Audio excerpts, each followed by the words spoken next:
David Hahn caught the attention of the FBI and the Nuclear Regulatory Commission after he attempted to build a breeder reactor in a Michigan potting shed in the mid-1990s.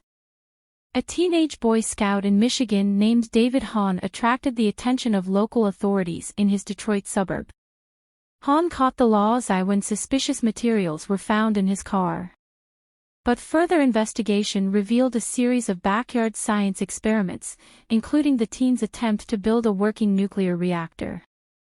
Achieved with materials he had at hand, Hahn managed to successfully create a homemade neutron source in an everyday backyard shed, and nearly irradiated his whole neighborhood. Hahn had been fascinated with science since childhood.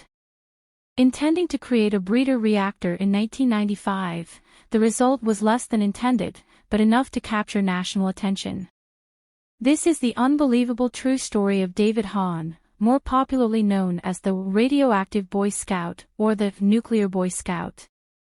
David Hahn tried to build his homemade nuclear reactor when he was only 17, according to FBI records. Conducted in his stepmother's backyard in Commerce Township, Michigan, the experiments were run in near secrecy. Practically a wunderkind, Hahn began studying chemistry at age 10 and had fabricated nitroglycerin by 14. Before attempting to build his reactor, Hahn tarnished his bedroom with his experiments, so his parents moved his work to their basement, before settling on the shed. Hahn gathered information by contacting the Nuclear Regulatory Commission, hoping to gain insight into the steps of building a breeder reactor. In most cases, Hahn was able to gather the info he needed with the help of aliases and cover stories. Hahn's interest in creating a breeder reactor was fueled by many things. The teen read about chemical experiments fervently, teaching himself how to manipulate reactions, and was awarded a merit badge for atomic energy in 1991. He supplemented his practical research with long study sessions at his local library. The flames of Hahn's fascination were fanned by two obsessive goals, one being the task of creating a breeder reactor, the other, of collecting each element on the periodic table, regardless of radioactivity. For Hahn, the creation of a homemade nuclear reactor would have been a more complex task than creating a homemade breeder reactor. Both requiring dangerous materials, breeder reactors utilize the more available chemical isotope uranium-238, the chemical element thorium, while nuclear reactors may only use the scarcer uranium-235. While the uranium used in nuclear reactors are readily fissionable, uranium-238 and thorium are more available. And so, utilizing household items and a lead block as a stand-in reactor, Hahn got to work. He collected thorium from lanterns, radium from clocks, tritium from gun sights, and lithium from $1,000 worth of batteries he bought himself.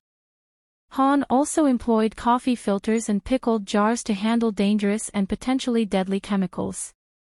The lack of protection, save for his gas mask, tragically, was later said to have affected Hahn's life expectancy.